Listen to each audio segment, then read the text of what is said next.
पश्यामि देवांस्तव देहे सर्वांस्तथा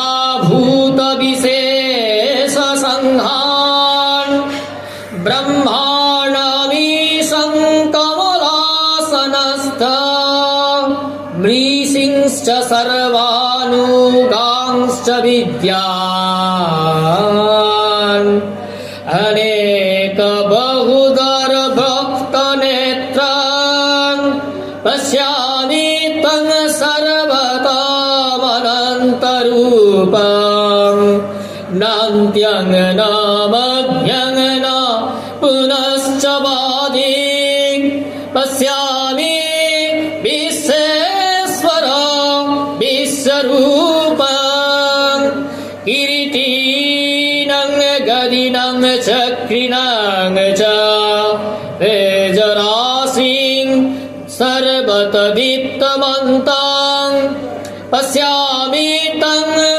दुर्निरीक्ष्यं समन्तात्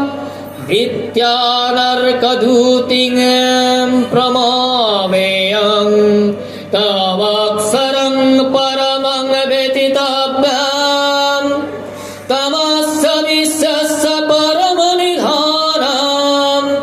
तमभयं शाश्वतगमत्या सनातनस्य पुरुषमतमे अनादि मध्यमनन्तवीर्यम् अनन्तबाहुं शशिसूर्यनेत्रं पश्यामि तं दीप्तहुताशरक्तं स्वतेजासां विश्वतमीनं तपन्तं